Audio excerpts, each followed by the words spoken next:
feelings when you first became a father? I remember feeling like in shock that I had, a child. I couldn't believe it. I remember feeling like it was a really beautiful thing. It was really like an overwhelming just sense of emotion. I was proud of my wife for just having a baby. I was a little bit behind. I wasn't there when she was actually delivered, maybe like 10, 15 minutes late. So I felt like a little, I don't know, disappointed in myself, but also like extremely happy. It was just like this overwhelming rush of everything you could possibly feel, you know. But mostly just kind of shocked and disbelief that hey, I can't believe I'm a parent now. This is amazing, but also terrifying. Do you feel like, as a father, you're respected and appreciated? Whew. I feel like it goes both ways. I feel like this is not as nuanced a conversation as it should be. I feel like just as a human, you feel appreciated sometimes, and then sometimes you don't.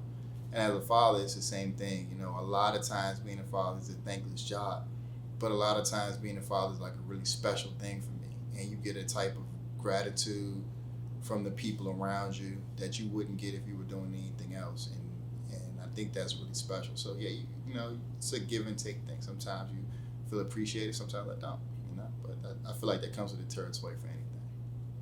How important of a role do you think being a father plays in society? For men who have children, it should be the most important role. And I feel like there's a certain level of societal dignity that people might not recognize, but that is important to understand. And like when you're a father and you're doing what you're supposed to do as a father, just to the best of your abilities, you're afforded certain blessings in life by doing that. And I feel like the way things are looking now, we're in a culture where that maybe isn't as held in as high regard as it should be. But yeah, I feel like being a father is the most important thing, honestly. The most rewarding moment for me is kind of now to hear how eloquent and intelligent my children are. I have a 7-year-old and a 2-year-old.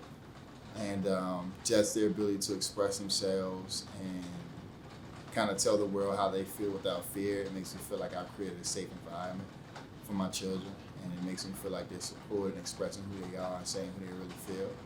And I feel like that's something that is going to pay dividends for their lives as they go forward in the future. So like the most rewarding thing for me is just honestly having a conversation with them, just being able to like hear how they really feel. You'd be shocked. I'm shocked at how eloquent and how honest a 7-year-old can be when she's describing how you made her feel, or how, interaction with her mommy made her feel. And I think that's like a super important thing. You gotta realize kids are little people. They're not children. They're just little people who aren't quite as developed, but they also don't have the same like filter that we have in the world. So they're a lot more honest than we are. And for me to kind of bring that out on my children, even my 2-year-old, when he says, Daddy, I'm, feeling this way, or kind of points and he lets us know he's upset. And that's a rewarding thing for me.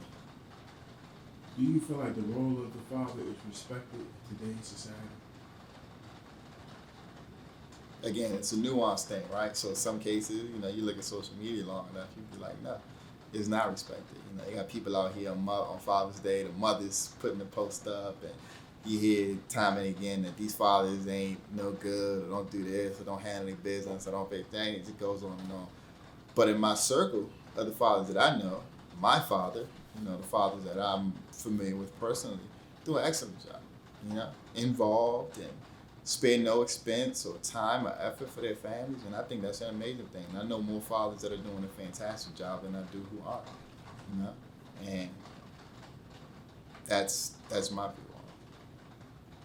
Do you think that as a father, your job extends past your children? Yes, absolutely. Because especially being from the legacy that we are, it's important to know that you are responsible for like your legacy and your children's legacy. Like you got to think, in my mind, 2 generations ahead. And you know, it's very selfish to kind of think about as a father, just think about like, oh, I'm trying to move myself ahead, I'm trying to better myself, which is like the genesis of it all. But really, I'm thinking about like, what are my children's children? How are they gonna be set up? What their quality of life is gonna be. And to do that, I've had to unlearn a lot, and I'm still unlearning a lot. And I feel like it's gonna be a journey until I'm not here any longer. But no, I think it extends past my children. What are some of the things that, as a father, you struggle with that you feel like other fathers may struggle with, but it's not, there's no space to talk to? Or do you feel like you have a space as a father to express and share some of the things that you struggle with? Yeah, I feel like patience is something I struggle with as a father. My children are young, and I find myself getting caught up in like this fast pace. This has to be done now. I gotta move. I gotta get it done. I gotta grind. I gotta get it. And in all honesty, the little people that I'm raising, I'm bringing up, they don't move on the same time as me. They move on their own time. And I feel like in respecting their agency, sometimes signals get crossed, and like I yell, or I might get frustrated in a moment. But really, it's just like me being impatient. My wife has this great quote. She always remind me, like, you the pilot. Like, if you were flying a plane, you wouldn't get back in the cabin when it was turbulence and start arguing or fighting with the passengers. You still gotta fly the plane. So she always remind me, stay in the pilot seat. And that just means like, stay focused on what we're here for. Stay focused on like being a parent, being understanding. Because honestly, like, all the things we do, what's more important than your children in any moment? And if they have something that needs to be addressed, or they have a concern, or they're scared or afraid, or just need some love in a moment, you should get that to them. And that it really doesn't do anything for the time that I think I'm rushing. So yeah, I think patience is the thing I struggle with. And as far as having a safe space, yeah, I got a safe space. I got brothers, I got my wife that I'm able to share with and be open with in regards to my struggles. The thing is, like, do I take advantage of that safe space? And I say not nearly as much as I should. And that is where a problem comes in, because you end up shouldering a lot of it. You harbor some feelings of resentment maybe, and it's just because you don't like take the outlet. And it's difficult because I was never trained to really like utilize an outlet, or to talk to somebody truly about how you feel about an issue. These are all skills that I'm developing later in life, much later. And so that's been difficult. But yeah, I do feel like I have some safe spaces. Knowing when and how to utilize those safe spaces, that's another challenge, and I'm still working on. Does it get overwhelming at times? Hell yeah. Overwhelming most of the time. What you mean? Yeah, it's overwhelming. It's rewarding, but man, there's no guidebook for this.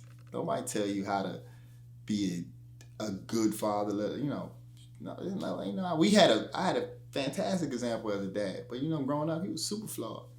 And how much of that do I carry on? And just the nature of humanity. There's no book to tell you the rules on what to do or what not to do. It's trial and error. And yeah, it's overwhelming most of the time. Probably 85%.